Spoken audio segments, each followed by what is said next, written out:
Welcome back to the program. What I'm going to discuss with all of you right now is not racist, it's statistical, okay?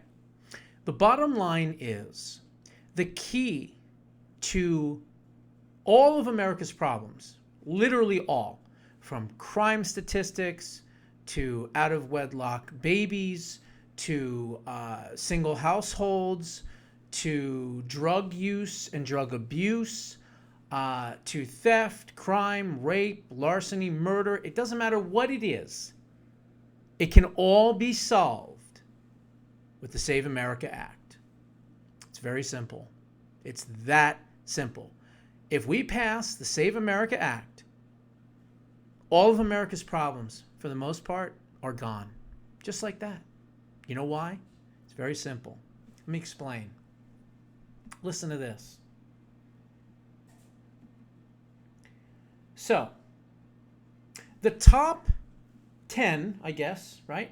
The top 10 states or so that have the highest percentage of non-citizens. We're not even going to talk about voting yet. We're just going to talk about non-citizens. The overwhelming majority of those states are bright blue. Okay? Number 1, California. 15.2% of the entire population is foreign-born and non-citizen, meaning illegal. Okay? New Jersey at 11.2%. Nevada, 9.8%. Used to be a solidly red state. Not anymore. Gee, I wonder why. Florida, now a red state. Again, a lot of Cubans in the area, so it's a red state. New York, 9.5%. Okay? Texas. Texas has a huge illegal alien issue and still, thankfully, is pretty red, but that is 8.3%. Here's where it gets good. Maryland, 6.8%. Much smaller state. Washington State, 6.3%. Massachusetts, 6.1%.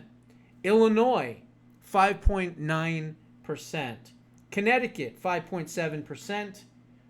Georgia, 5.4%, getting bluer, unfortunately. And Virginia, 5.3%. On average, throughout the entire country, your foreign-born, non-citizen population in every single state, on average, is 4 to 7%. So take that 4 to 7%. I don't know what the percentage of that actually votes in our elections, but it's probably a decent amount. Now, how do we know that? Well, because all you got to do is look at the laws in blue states, which right here I can show you.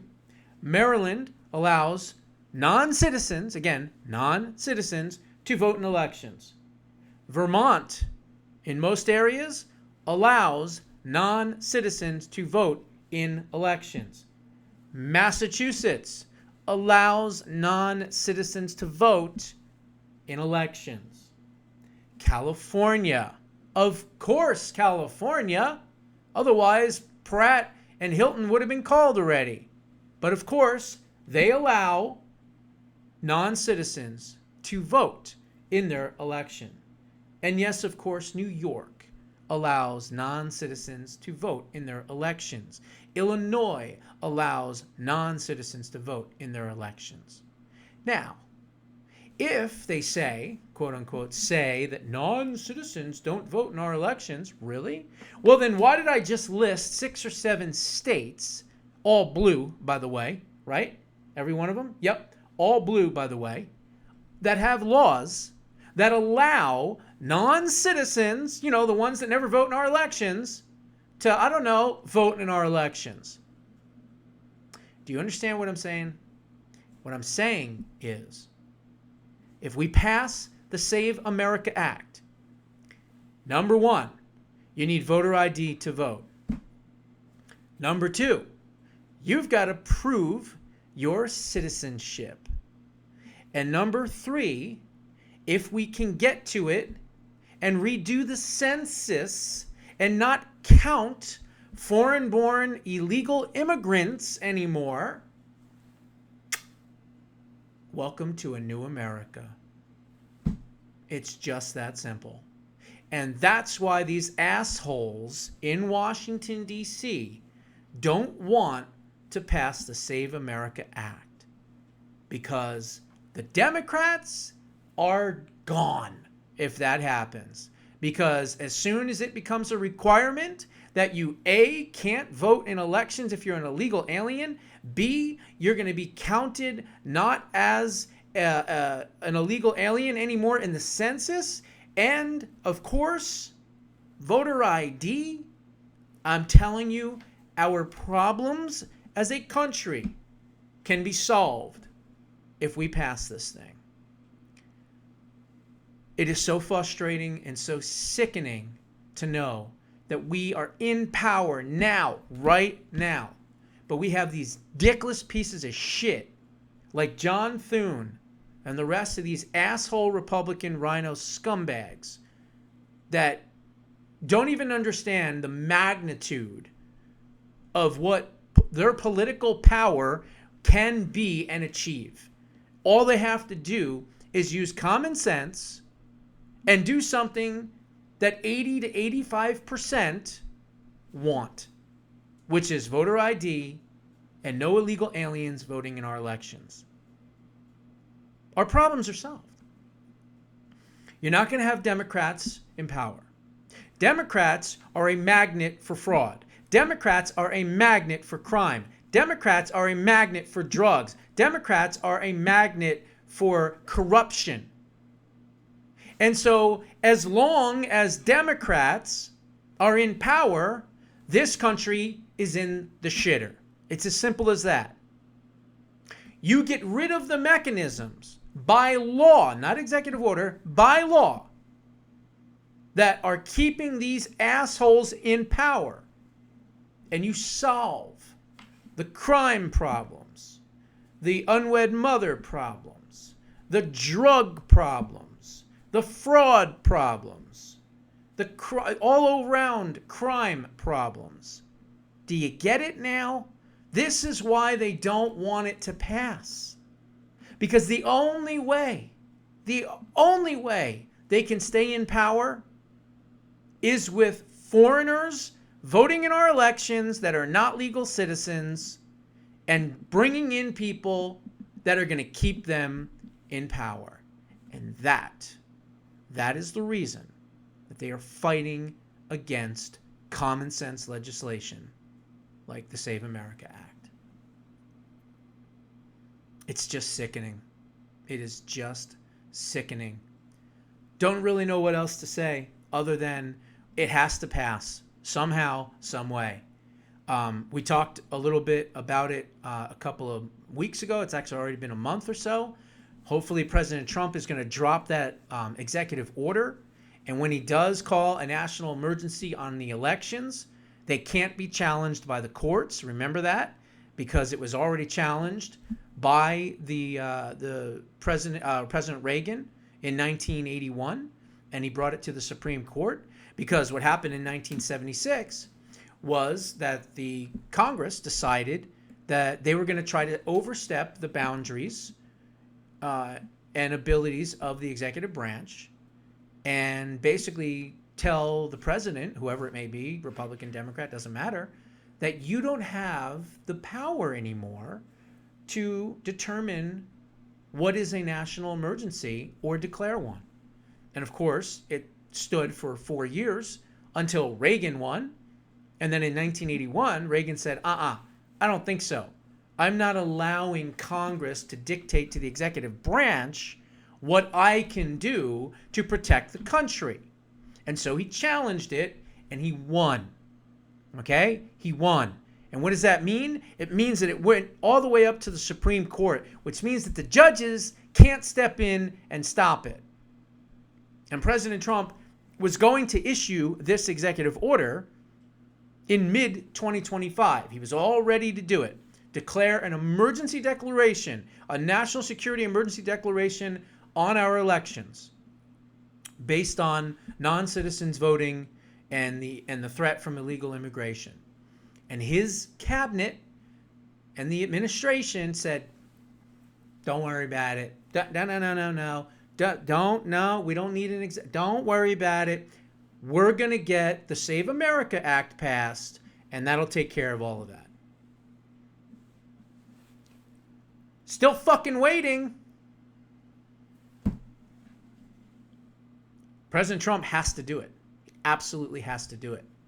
Hopefully he's going to do it.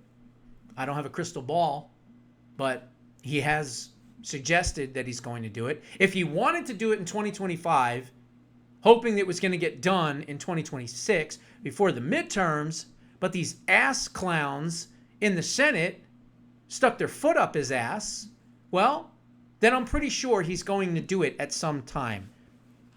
Late August, mid-September, maybe first week of October. I have no idea. But he should do it, okay? But, again, this is because the Save America Act, which does everything, isn't passed. Our problems are solved. You realize that. Our problems are solved in our country. Crime, prostitution, illegal drugs, cartels, murder, rape, fraud, all of it's all solved. Because Democrats will no longer be in power. Because the only way they're in power now is with majority-minority districts, illegal aliens voting. As I just mentioned, 7 states right there. They're all blue states. Imagine if those blue states could no longer, by law, allow non-citizens to vote. I don't know. Maybe we would flip Vermont red at some point. Maybe we would flip Maryland red at some point. I don't know. Maybe we would flip Massachusetts red at some point. Hell, maybe we'll flip California red at some point. And who knows, maybe even New York. This is what I'm saying. We can complain, we can sulk, we can piss and moan about how shitty the country is, even though we're in power, which is crazy. But all of that can go away if we pass the Save America Act. It's just that simple. It really is that simple. Now, the only difficult part is getting these fucking assholes on board to do it. And I'm only one person, one voice. If it was up to me, I would literally not allow any of these senators to sleep. Not one, okay? I'd be in front of their house, legally, constitutionally, across the street, with fucking loudspeakers and megaphones and pots and pans. I would organize the whole thing throughout the country. Wherever these asshole rhinos live, they would never have any sleep. Never, okay? That's what I would do. And, you know, me being, you know, censored and everything else and can't get my message out there, well, makes it pretty hard and difficult. You have someone like Scott Presler, for instance, who has obviously a much bigger microphone and is doing a phenomenal job helping this country get redder and redder and redder, and he's doing amazing work. But even he, with the megaphone that he has, is not doing that. He's talking about challenging people. He's talking about, you know, primarying people. Okay, wonderful, wonderful, wonderful. That's great. That's great. How about making sure these fuckers can't sleep one wink until they sign the Save America Act? Sorry. Guerrilla warfare. That's one thing the left is good at. You know, we're just too polite. We're too nice, you know. Well, we're not going to do that. That's beyond us. We won't do that. Really? These assholes will shoot you, kill you, rape you, slit your fucking throat, all for power. And they would do it in a second. They wouldn't even think twice, okay? They want us dead. They want us dead. So people better wake up, and you better be pushing hard to get this stuff done. I can only do so much. I can be the messenger. I can explain things, and all that. But if people don't act, then it's nothing more than an echo chamber, unfortunately. We'll see what happens. Ken Paxton should be the next senator. We've got some other people. It looks like Adolf Hitler, the Nazi nipple idiot, he's cratering. So, not that Susan Collins is any better. Obviously, I'd like Dan Smariglio to be in there, but let's face it, that's more than likely not going to happen because he's censored like me. He's a fighter and a patriot like me, but oh, he's too extreme, just like me, right? I'm too extreme. No, we just have common sense, and we're not afraid to tell people about our common sense. But it's looking like we're going to more than likely hold the Senate. Who knows, with the redistricting continuing, maybe hold the House, maybe even do really well in the House. So, I don't know. We're going to have to see what happens. But we got to get something done, man, because like I said, America's problems end when the Save America Act passes. Those are my thoughts. What are yours? Put them down in the comments below. I'll see you in the next one.